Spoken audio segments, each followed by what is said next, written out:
tekikuwadde. Allah yamanyi lwaki takuwadde musajja gwoyagala, lwaki abaana bo tebannafumbirwa. Allah yasinga okumanya, naye ffe situmanyi. Saagadde weerabire nti Allah subhanahu wa ta'ala alina ensonga lwaki takuwadde ekyo. Ayinza okuba takikuwadde kuno ku nsi, naye nga ku akhira agenda kikuwa. Ab'ebitiibwa, kyoyagala Allah kikuwera ku nsi n'okiwangaalirako emyaka 63 kubanga bwe bujulizi obutulagibwa. Nabbi waffe yafa atubuulidde sallallahu alaihi wasallam nti abantu b'omulembe gwe bajja kuwangaala wakati w'emyaka 60 ku nsi ku 7. Allah okuwa emmotoka ng'ogenda kugiwangaaliramu emyaka 7 n'ogikuwera ku akhira, omugezi yandibadde agira leero.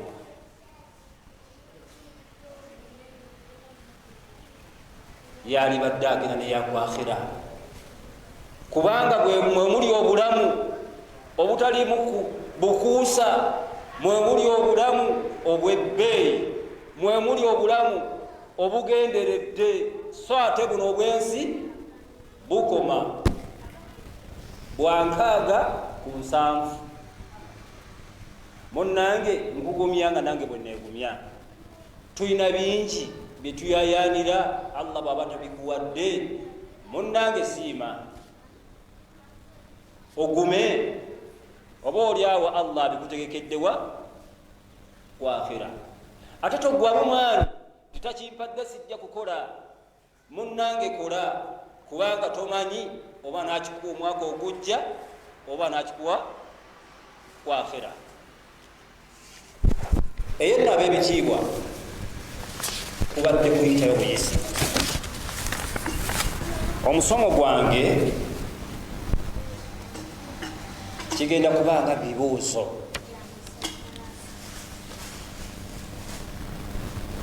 Tetuli mu khutuba, wabula tuli mu kwejjukanya ebikadde. Ani ow'omukisa? Ab'ebitiibwa, ani ow'omukisa? Banyaza balungi. Bwe bakuga nti oyo gundi wa mukisa, alina bitendo ki? Ow'omukisa yaani? Njagala nziramukko akatono. Ani ow'omukisa? Mugado, ow'omukisa yaani? Waalaikum salaam wa rahmatullahi.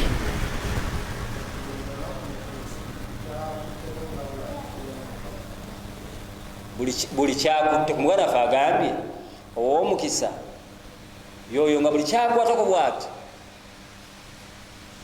Allah amuteeremu baraka. Eriyo alina ansa esingaku eyo? Mukadde wange weeri wangi bamaama. Aha, wa alaikum salaam wa rahmatullahi wa barakatuh.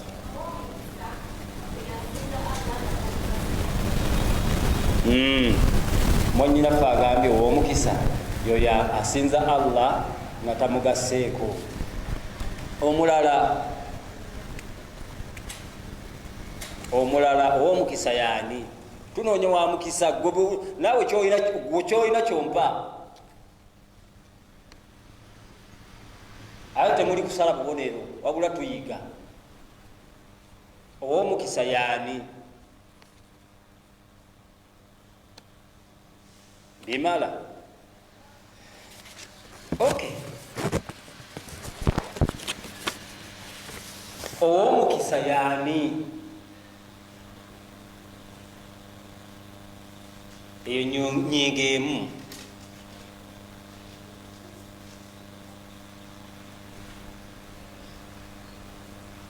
kiki ekikufuula ow'omuwendo? Enyingo yakumeka? Yakubiri. Tujja kubiraba insha Allah. Ow'omukisa yaani? Kiki ekikufuula ow'omuwendo oba ow'ebbeeyi? Enyingo ey'okusatu,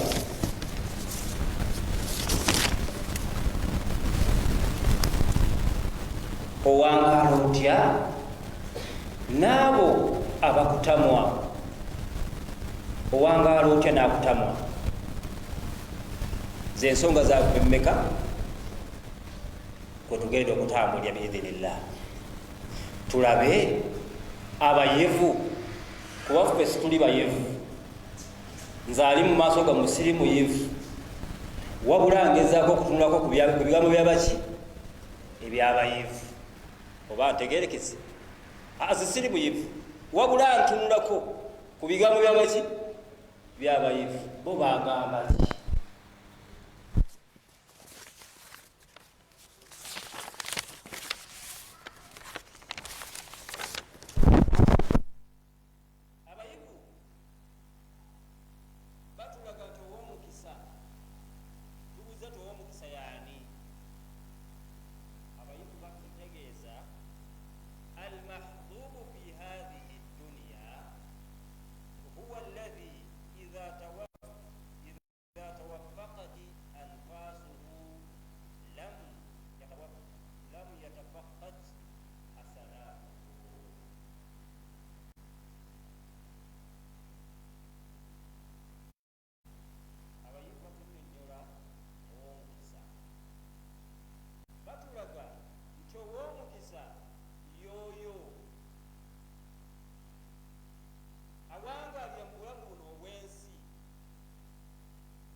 Yoyo akola emirimu Allah subhanahu wa ta'ala gy'ayagala ow'omukisa.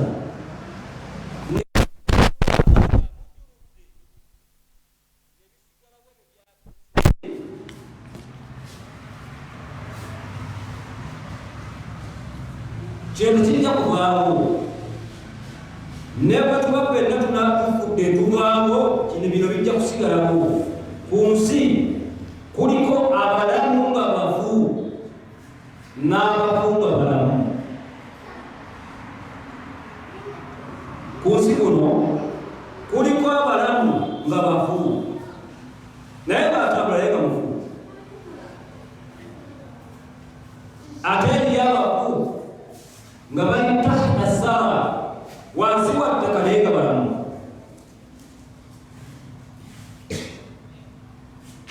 Ebaluwa abalamu nga bafu, nawe ng'okakasa nti gundi oyo tategera Allah we, takola mirimu Allah gy'ayagala. Munnanga babulamu naye nga mufu, tasaala, tasiiba, takola abamufu yaddenga kumulabatamu. Saate era eryabafu wallahi nga balamu. Katwogereko k'abatonotono bwe bagamba nti Sheikh Bukhari ne Muslim webali tebaliimu bafu, naye okukwata ekitabo kya Bukhari oti n'akusomesa naye nga alinga ali awo nga mulamu, naye nga mufu. N'osoma hadithi ya Abdurrahman bin Sakhari ad-Dawsi ng'alinga omulamu akulipootingira hadithi naye nga mufu.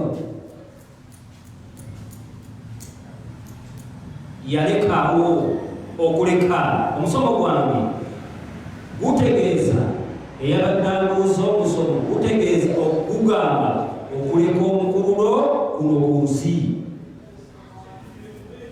okuleka omukululo ku nsi kuno, kubanga twalabye Imam Ahmad ibn Hanbal nga bwagamba nti ad-dunya darul mamaru ila darul al-qarar, lutindo olukutuwalawa ku nkomerero. Nkomerero ki? Akhira. Naye okuleka omukululo kuno ku nsi gwenambi okoze otyo okuleka bwokyolese nga kijja kukwogerwako nti gundi yali apanagala bwati. Munnange oyo Hafsa bwolaba mu darusi etazivaamu, mannange Yusufu oyo darusi bwe yabeeranga ng'agenda n'apisa obudde n'ayigidiniye okuleka omukululo. Omukululo osobola okukuleka mu mbeera zonna Allah byakuwadde. Osobola okuleka mu baana n'osomesa abaana ne babeera nga mwana wattu bamanyi Allah waabwe, bamanyi nabbi waabwe, bamanyi eddiini ya Busiraamu. Ng'abantu basobola okutula batudde ne balaba nakati mutuufu otunuulira Fawzaani oyo ne Abubakar Kayima oba bebanagananga, bw'otunuulira Hafsa oyo ne mama we baako yabanagananga. Omukulu osobola okuleka, naye ng'okulese osobola okuleka mu bulungi, saate era osobola okuleka mu bubi. Osobola okutandikawo omulimu, oba ozimbye essomero nga lya ddiini, abaana nga basomeramu eddiini yaabwe, munnange okuba mukulu ogwolese ku nsi kuno. Saate osobola okuleka mu bubi n'otandikawo ekibaala, Allah subhanahu wa ta'ala n'akugerera n'ofa nga tokimenye, abantu ne basigala nga banywa omwenge mu kibaala ekyo. Omukulu ogwo gwolese buli akoleramu ezambi lyonna munnange ogabanako. Osobola okuleka loogi, buli ayendera mu loogi eyo munnange n'osigala ogabanako ebbanga loogi eyo lweba yasigalawo. Olabye olese ogenda kuleka mukululo ki? Tugenda kuleka mukululo ki?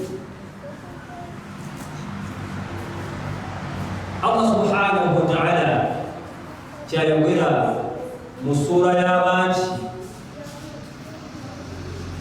batono nnyo abatagimanyi. Ssuura ki?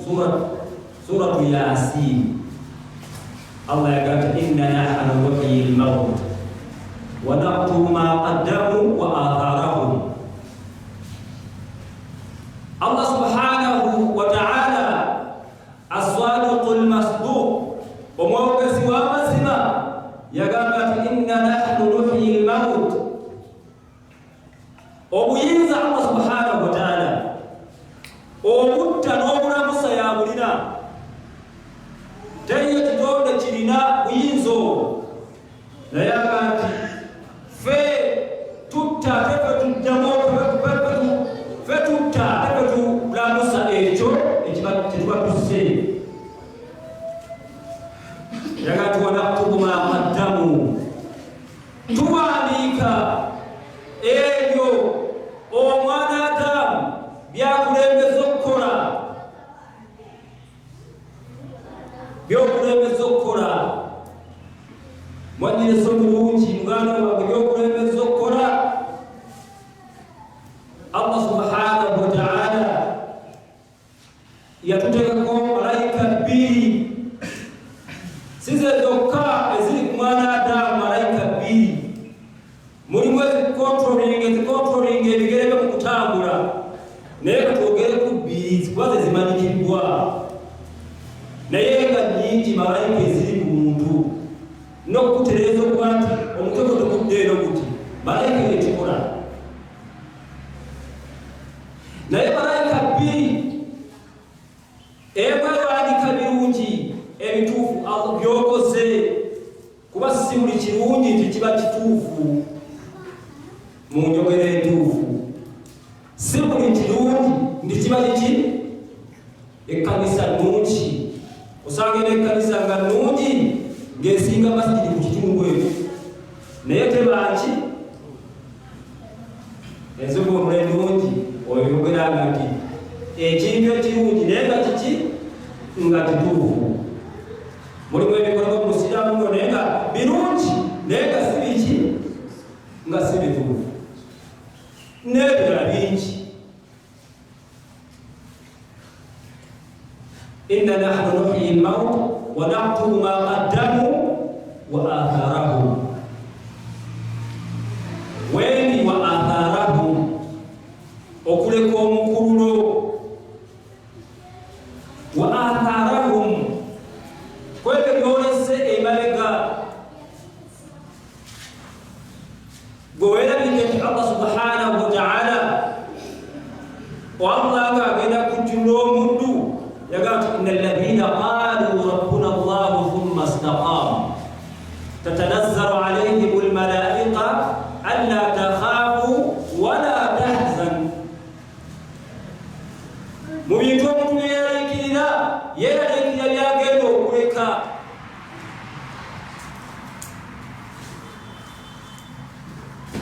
eyinza okuba bizinesi bayinza okuba abaana eyinza okuba ebirala ebiyitirivu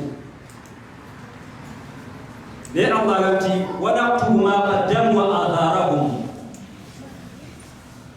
tuwandiika byokulembeza okukola n'ebyo byolese mu byolese musobola okubaalamu abaana abatali baana ba bulijjo abaana ba bulijjo wabula abaana abalungi aw waladun swalih abaana abalongoofu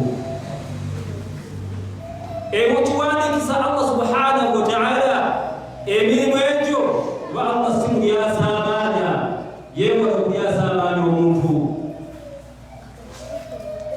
kati awandiika by'osoose okukola bigende ku ki ku minzaani yo ate n'awandiika by'osembezaayo ebisigaddewo oyinza okuba mu byolese wazimba essomero mu byolese abaana balongoofu mu byolese wasimba emiti oba ebibala ng'abantu babiryako mu byolese wasomesa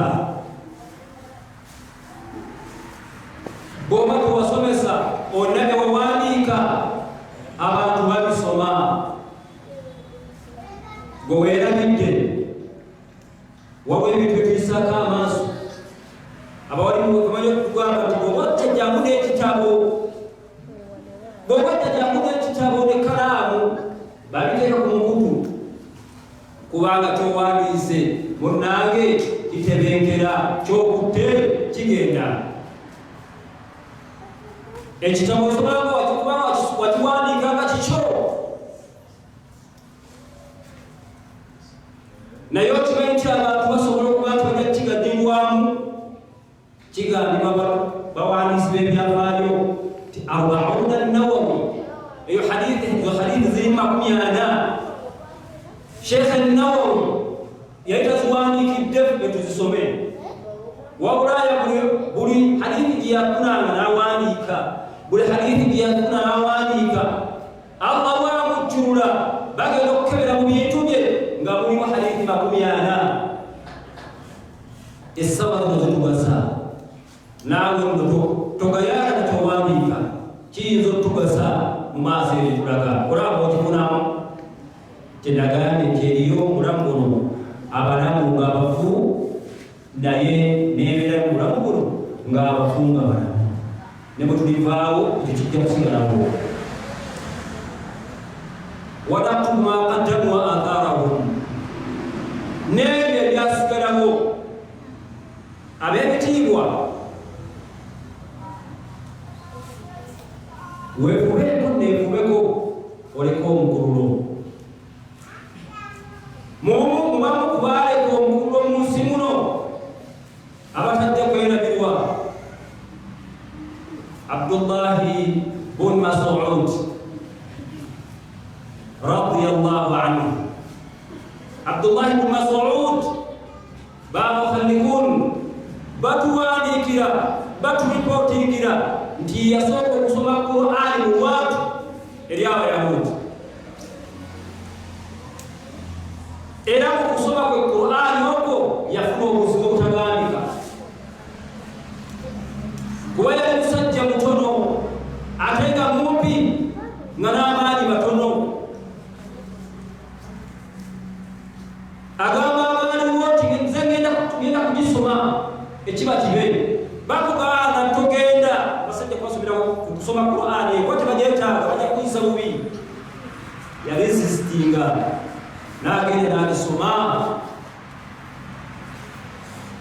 bamuyisa bubi kubanga mukumuyiso obe mukumukuba yatandika okuvaamu omusaayi mu kamwa ne mu nnyindo ne mu matu lwa kusoma Qur'ani. Obuzibu bukufunye muti gwe naabiri omanyi gisoma, oba tomanyi gisoma osaze magezi ki? Tusaze magezi ki? Tetugimanyi, naye ebira tubimanyi. Zero simu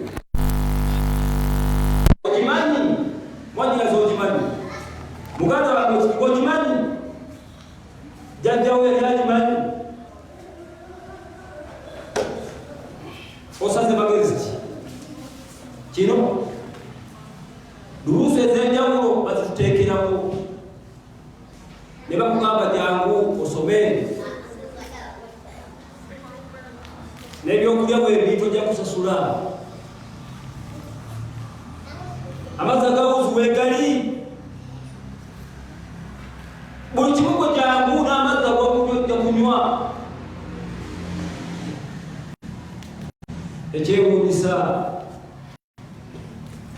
ne tutagendayo, naye nga bingi tetubimanyi siteeri, nange bingi byesimanyi siteeri.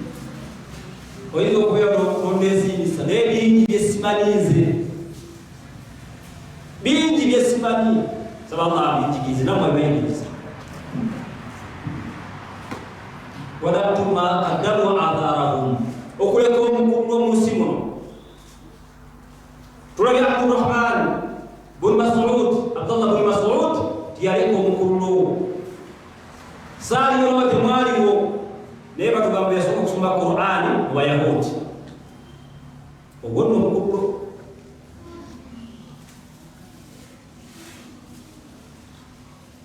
Uthman ibn Affan radiyallahu anhu yabuya ummeyo olusi abasiraamu nga baali tebalina lusi n'alugula kuseeteze. Ekikumi kyolina kikola mulimu ki?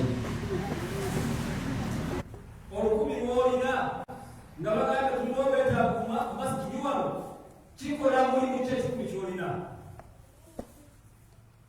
ekyebagaba kyolina kikola mulimu ki? Kikutwalawo.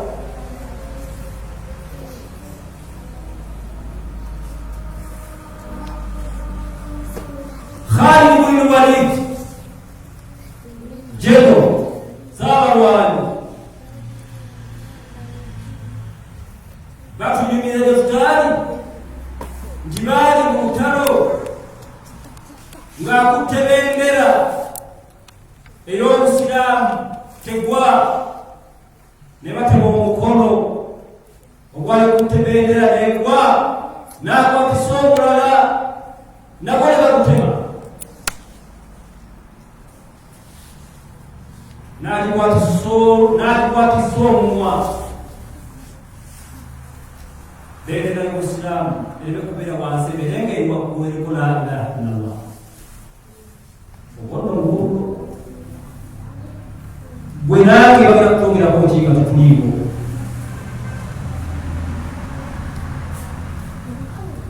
Buli omu yeyazeyaze mu bulamu Allah subhanahu wa ta'ala bwamuwadde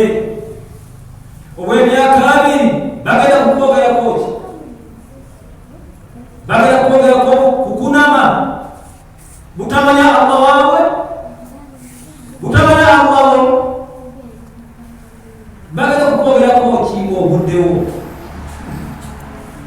oleseki abaana betwalesenga butuufu banaddiini bwotunula gyetubasomesereza illa man rahma rabbi kujjaku allah maasaasidde tunoonya standard onoonya standard eriyo standard esinga ddiini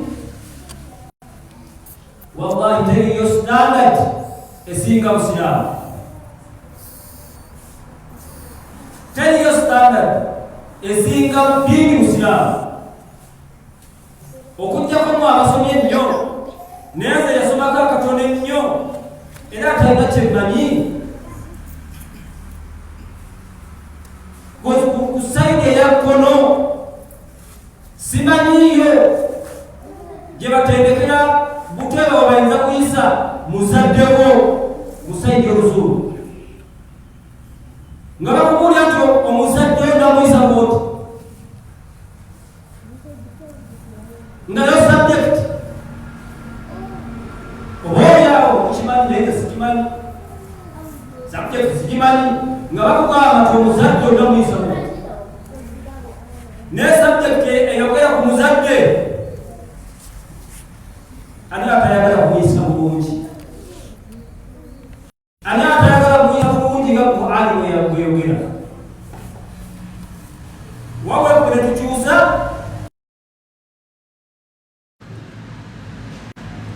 kale balageeyo nti standard tiyaliiwo naye kati olinawo oyinza kuŋŋamba nti onoonye essomero lisomesa ebibiri nga liyimiridde titeririiwo mu ggwanga muno tunoonya standard ndinoonyi naye wansi awo tewaliwo standard gwe gy'osuubira wansi tewaliwo standard ebibuuzo bibuuzibwa owa phd eworabu bye babuuza n'owandasala man rabbuk wama diinuk wama imamuk allah yatumbira ku bibuuzo okakasa gy'okuluttaani manyeeyo munnange twefeeko owerabya tulaba mukululo okuleka omukululo ofuusi kuno zenanyako abantu babadde bantu katulabe ekyaleka omukululo nga si muntu naye ekinyonyi tunuulira ekinyonyi bwe kiyingidde mu daawa bwe kiba ekinyonyi kyalabikako mu daawa watyanze naawe daawa osobola okiyingiramu nga tokutte mizilaalo gino osobola okuyingira mu daawa ng'okwata kasente n'osonsekayo ne kagula emmere y'abantu nebagirya ku ddalusu ne kasasula amasanyalaze ne kasasula amazzi osobola okusiimuula masjid naye olabikirako mu daawa yadde ng'omulimu gw'okulongoosa masjid abamu tukulabanga ogw'abataasoma naye buli munnange gwabbeere obutagambika saakadde mwerabire nti omukyala eyali alongoosa masjidi ya mubaka sallallahu alaihi wasallam yamwala n'afa ne bamuziika nga nabikaeki tategedde naye agekoka takyamulaba abuuza abasahaba be tiomukyala nga sikyamulaba bakugamba omukyala oyo munnange yafa netumuziika abakabakimagamba awo tujjawo obwangu bw'okuziika omuntu ng'ababbere tereeza abasahaba baziika omukyala nga galagana mukama waabwe ate nga waali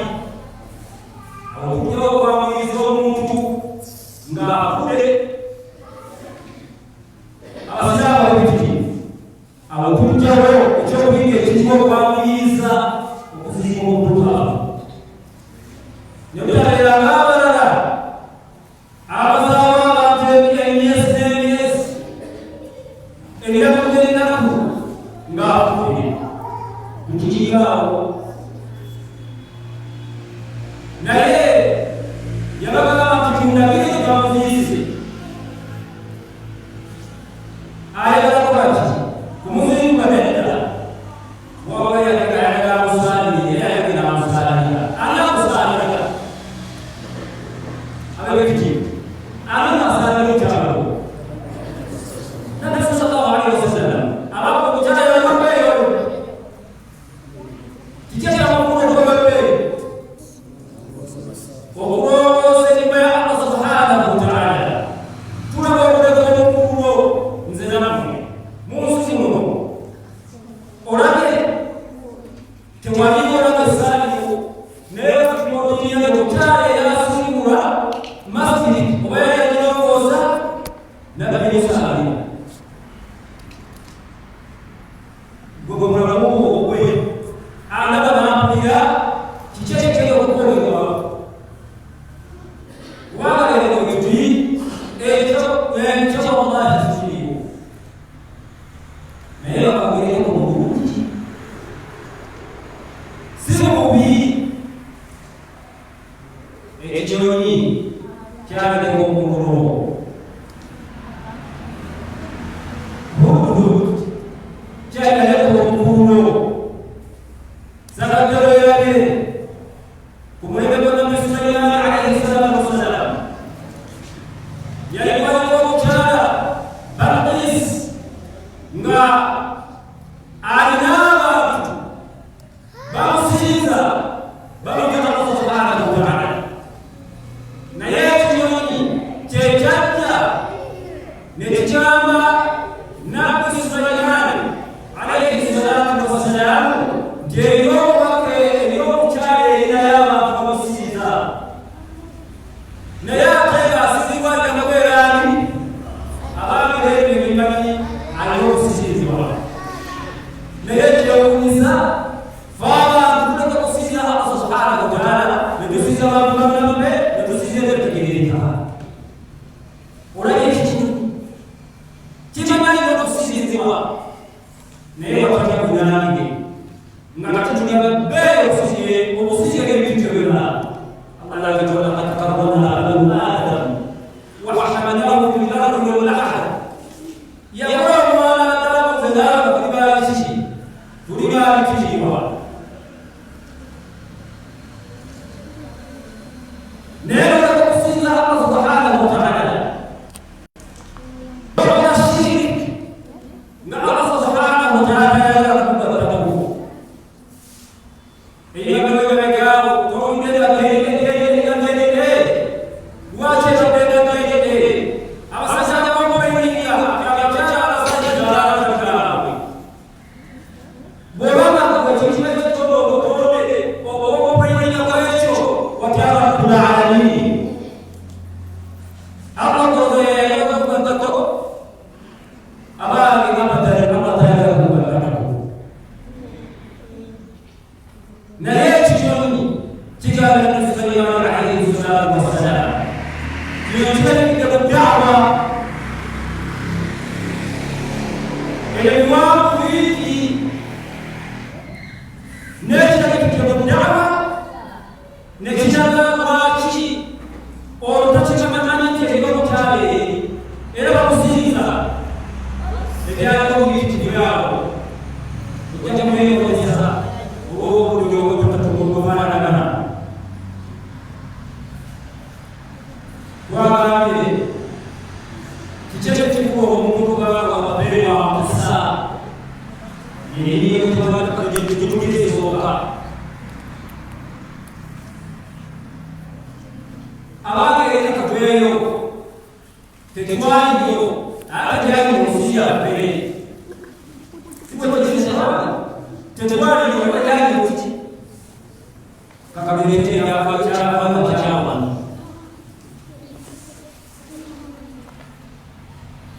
Nuhu pamoja basi angalia kubebeliji masha Allah abakaba bakundi kunuko mbago cyabasi nuko mbago baba makati temumanya nuko mbago temumanya kusikanya kabo ekakoyepe awe babamu inyuma ya chijuri nuko mbago ya baba kakungu na yeye nyumba ya isi oba ya pele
kubanga atudde ono siri muyivu wabula atunula ku bigambo by'abayivu. Ensonga ey'okubiri, kiki ekikufuula ow'omuwendo. Kiki ekikufuula ow'omuwendo era ng'oliwa bbeeyi? Kiki ekikufuula nze nakku okubeera ng'oliwa muwendo era ng'oliwa bbeeyi? Abayivu batulaga nti qiimatul insaani laysat lima yamlikuhu bal lima yamnahuhu. Ekifuula omuntu okubanga wa bbeeyi wa muwendo byebyo byalina ebimuvaako ng'abantu balina bye bamufunamu. Ekifuula omuntu okuba ow'ebbeeyi ow'omuwendo y'oyo ng'abantu balina kye bamufunamu, kubanga byolina bibyo. Emmotoka gyolina yiyo, akagaali koolina kati, ennyumba gyolina nga ya bbeeyi yiyo, ekkanzu gyolina yiyo, kibaaku gyolina yiyo. Naye ekikufuula ow'omuwendo ye shariya oba jibaaku gy'okutte n'olwa munno yekufuula ow'omuwendo. Abantu bakufunamu ki? Ekyokubagirako, abasajja basobola okubeera nga babiri bali ku kyalo kimu nga bonna alhamdulillah Allah yabawa ekyebagalwa oba ebyebagalwa. Kikyetegeeza n'ebyebagalwa, buli omu alina emmotoka alhamdulillah. Naye ng'omu teyeemanyiiza museezi, yakoowa abantu ayagala bisolo nga bweri ndogenda ku kisolo, nakoowa abantu genda gy'ebisolo, owooza nakoowa abantu ate owangala mu bantu kati wakoowa ki?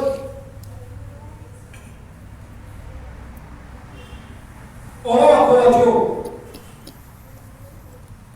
Naye omusajja omu atwala ku bantu, omulala tatwala ku ki? Tatwala ku muntu yenna, era yeggalirayo mugagga. Ndabulawo ziri waggulu n'olwo ziri wansi, era atwala ku ki? Abange abantu abo ababiri, nze nammwe, ani gwani kuwali badde oyagala akuliraani? Ab'ebitiibwa tetuli mu kutu. Ani gwali badde oyagadde akuliraani? Waagi atwala ku bantu. Nange gwenjagala nammwe ekakasa namwe gwe mwagala. Emmotoka ezo bbiri, emu bombi bwe bafuna obuzibu, eyatwala ku bantu nga bagala amakubo gaffe agatali malungi nga ziseeredde, gwe nange osooka kusindika ewa. Baganda bange muŋŋamba nti osooka kusindika watwala ku bantu. Lwaki? Eyo baŋŋambe yayamba yebagasa. Olabye naye ng'ate emmotoka yiye, abantu bakufunamu ki? Kye bakufunamu kye kikufuula okuba ow'omuwendo. Ate ow'omuwendo y'oyo nga kyalina abantu bawangaliramu, balina kye baba ki? Kye bamufunamu, kye bamuganyulwamu. Byolina bibyo, naye by'okutte n'owaayo eri omulala, kye kikufuula okuba ow'omuwendo. Okirabye? Kye kikufuula okuba ow'omuwendo. Omuyivu yagamba wano, n'atuleetera ekifaananyi, n'agamba ekyokulabirako kyanjuba, era takyanjuba. Enjuba nga bweyaka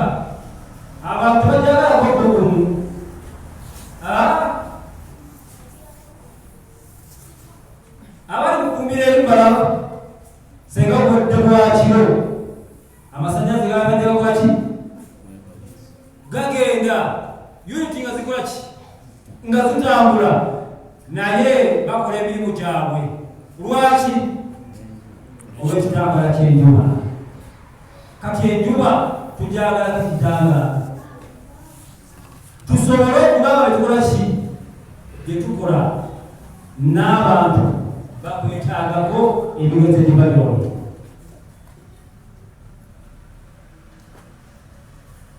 vaayo nange neefeeko omuntu oyo akuliraana akufunamu ki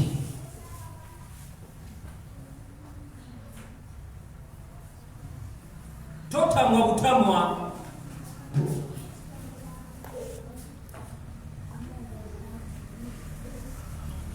totamwa butamwa muki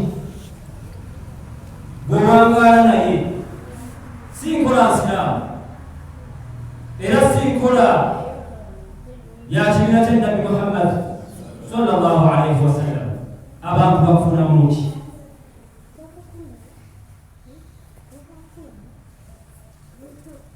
buli omu atunule abantu kyebamufunamu bakufunamu ki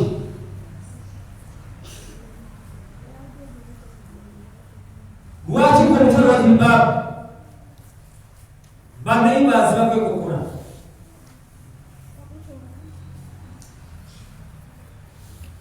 lwaki gwe omusajja empala ebaziriwo ekkulu n'ekirevu masha Allah n'enkoofiira tekuba ku mutwe abantu bakwekukula lwaki abantu bakutamwa nga bali basiraamu abaana Nabi Muhammad sallallahu alaihi wasallam kumulembe gwe abantu bamwagala babazi lwaki tebakwagala nga tetugamba nti tuli ku nkola yali ya Muhammad sallallahu alaihi wasallam lwaki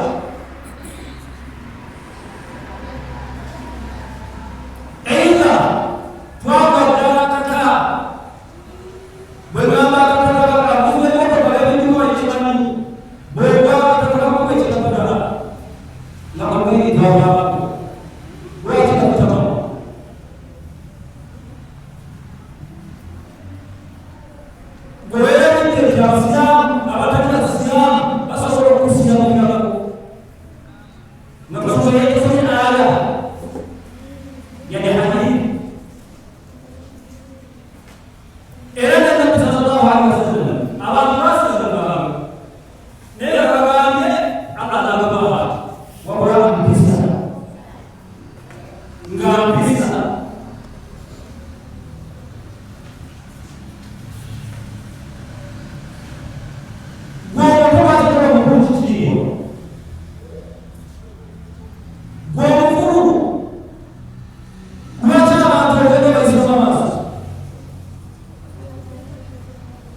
tukwatako tetujja kugenda yeeyo tuyinza okubula. Nabi Isa alayhi salatu wassalamu abantu be bafunamu obuzibu, era mu kigambo nti kumutta abaage teyattibwa nga Qur'ani bwetulaga, naye ekyomukwagala kumutta kubeera nti yabafunamu obuzibu bamutte, naye nga kwebatta Nabbi wa Allah subhanahu wa ta'ala Isa alayhi salatu wassalam baali bamuttira ki? Kubanga bannabbi ba Allah subhanahu wa ta'ala baba balungi, babeera ku ddiini, baba bakola mu ofiisi ennene ya Allah subhanahu wa ta'ala. Oyinza okumuwulira ng'osobola okusituka n'ogamba nti kagende nzite RDC, katwogere ku RDC, osobola okusituka ogenda omutte kubanga ye mubaka waani wa pulezidenti mu kitundu. Naye tuwulira abantu baagala okutta Nabbi Allah subhanahu wa ta'ala, Allah n'amulwanirira. Kati wabanga abawangaala ne Nabbi Isa alayhi salatu wassalamu tebamwagala 10 ku 10, gw'onooyagalwa gwe oba nze naayagalwa, nedda ekyo bwe kiri. Paati zirina kubeera bbiri, egwagala n'etakwagala, naye okwagala otya n'abaddu nga tebakwagala. Abayivu batulaga owangala otya. Muhammad sallallahu alaihi wasallam owekitiibwa wabanga Allah agambye nti wa innaka la ala khuluqin azim, oliwa empisa za kiro kya waggulu. Khaybar yakubibwa era amaanyi ne gamuvaamu, era yakwatagaweera mu kamwa ke. Enkovu gy'olina yaaki gwe, enkovu gy'olina yava kuki? Ono nabbi yava ku Isiraamu, eyange yava kuki neriyo? Bakukolwa ddiini era bakukyalira ku ddiini, gwe bakukyalira kuki? Ffe abaleero batukyalira kuki? Buli omu yeyazeeyaze, naye bamutuusaako obubuno bw'eddiini. Nabbi sallallahu alayhi wasallam tolowooza nti ye teyafuna buzibu, yabufuna. Bw'oba bwavu bwamuluma, bw'abanga yatuuka okusiiba olunaku lwatalina kusiiba, ng'agenda wa bakyala be n'abuuza munnange eriyo kakiri tewali, ng'amba ng'okulya. N'agenda mu maka amalala, munnange eriyo kakiri naga tewali, bakyala nga tewali. Gwatekwe okaaba bwavu oba tukaaba bwavu, obwavu obwekana awanyamulina anyamulina. Basahaba abamu batukanga okubeera nga alina ekanzu engoma ekutwemu, naye nga mwana tujasaliramu, bwamala ogisaliramu ate n'agiwa muki? N'agiwa munne ewaka, naye asaale. Bwe twatuuse ku mbeera eyo, naye nga tubawambale ku mulembe muki? Ogw'ebbeeyi, ogusinga okugira nga wabbeeyi. Owangala otya n'abakutama.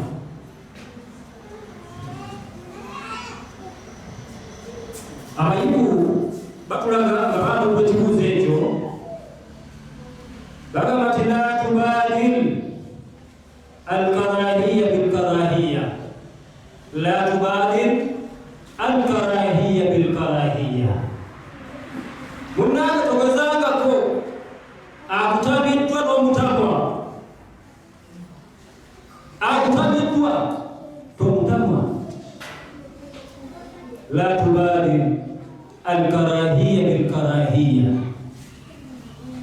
akutabiriddwe ku mutamwa. Mwagale musembeze yadde ng'olaba tekisoboka, gwadde ng'olaba nga kizibu. Mwagale sigala ng'omwagala. Ma ahadin fayusbihu bayna al-amrayn. Munnange batulaga tomutamwa buyinza okukya fayusbihu bayna amrayn ng'ofunye ebintu ekimu ku bibiri. Imma yakfika sharra au yahjan ويتحلى إلى صديقي. busobola okukyala okunye ekimu ku bibiri. Bw'otamutamwa n'osigala ng'omwagala, busobola okukya nga abadde mulabewo afuuse mukwano gw'omwaafe. Ate bw'omutamwa ayinza okuba nga obulabe bw'agenda okukuleetera bujja kuyisa bubi. Bw'otamutamwa n'osigala nga ng'omwagala takubuuza gw'omubuuza, kituuka ekiseera gamba bannange kale akasajja kazibu, ne bw'okola n'otya okasigala kyakwagala. Kali akakyala ne bw'omuvuma takuddamu, asigala aseka. Eyalibadde aleeta obulabe asobola okulinnya mu kibaita ekyawakati.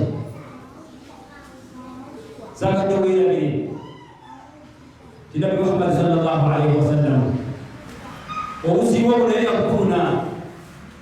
Weerabidde nti ku makya omutanda ani sallallahu alaihi wasallam yakeeranga ku makya okugenda ku subuhi asaale wasaaza abasiraamu naye ng'alinnya mubbi oba mububu ow'omuntu emuleeteraga mu mulyango gwe.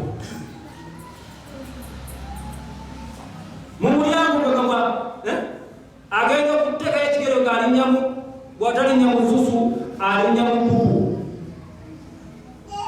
Ani amulinnyamu oyo olowooza? Nabbi Muhammad sallallahu alaihi wasallam omutanda. Yali alina obusobozi omulagira batuuse obulabe ku muntu oyo amuyotera ebitambi mu mulyango gwe, naye teyakikola. Teyakikola. Mu butakikola bwe omukyalo oyo oba omuntu oyo lumuyagala. Nabbi sallallahu alaihi wasallam n'amala ennaku nga takyalinya mu mpupu mu mpitambi eyo, n'amanya nti ono abadde akola omulimu guno yalaga afunye obuzibu,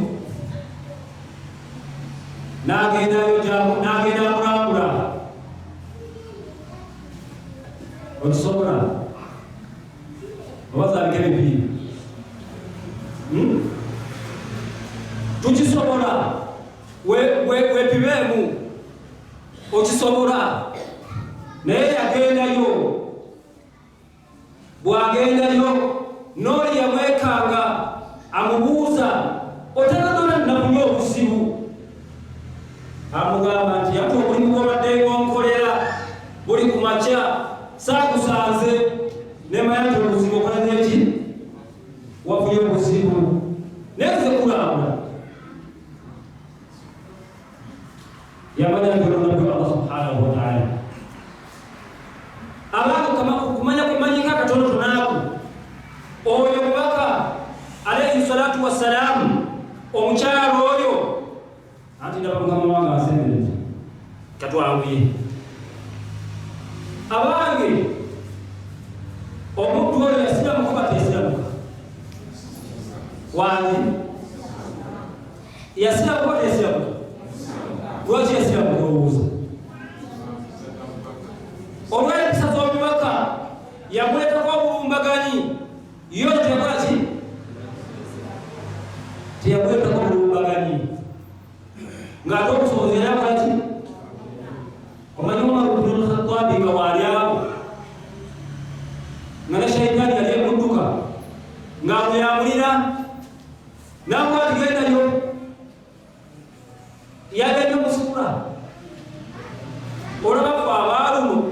simu ya meja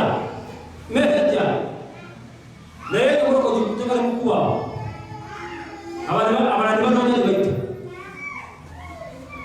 Allah ta'ala usura al-qasas yagati فإذا الذي بينك وبينه عداوة كأنه ولي حميم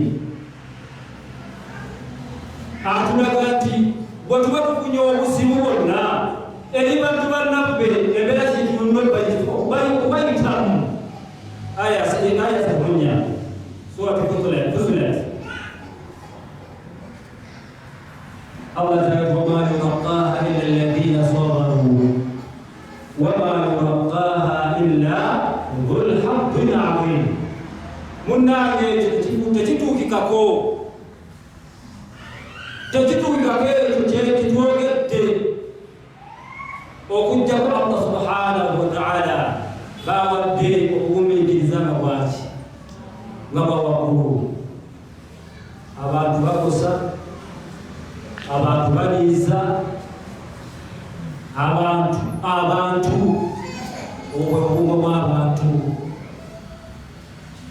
togamba nga mugambi nti nakoowa abantu onokoowa abantu onoobala baki abanga abakusomba sallallahu alaihi wasallam yabakoowa yabadduka yatanga atya nabo omusomo gwange ab'ebitiibwa nga bamaliriza gubadde ku nsonga egamba okuleka omukululo osobola okuleka omukululo mu nsi muno oba bigambo essaawa zino tulinaabo obikulamu otulabasekankata ng'asomesa naye muki wallahi mufulu osobola okuleka omukululo gwa bigambo osobola okuleka omukululo gwa bikolwa osobola okuleka omukululo ng'olesa abaana abalongoofu saba Allah subhanahu wa ta'ala atukubire mu busiraamu era kwabazitira munnange ng'oba obitegedde abadde Allah subhanahu wa ta'ala ate oba tobitegedde abadde miskini ne sheitaani naye saba Allah subhanahu wa ta'ala kotegeddemu akatono munnaye kakolereko kotegeddemu akatono kakolereko obaolyawo Allah subhanahu wa ta'ala wayinza tusaasiryanziramu saba Allah subhanahu wa ta'ala asaasiye ebyo ebiyise ku lulimi lwange nga bibikosa oluvannyuma lwe naye bw'abaga Allah subhanahu wa ta'ala ebiyise ku lulimi lwange nga byayagala wenewoba tusiimye saba Allah subhanahu wa ta'ala asiimye subhanahu wa ta'ala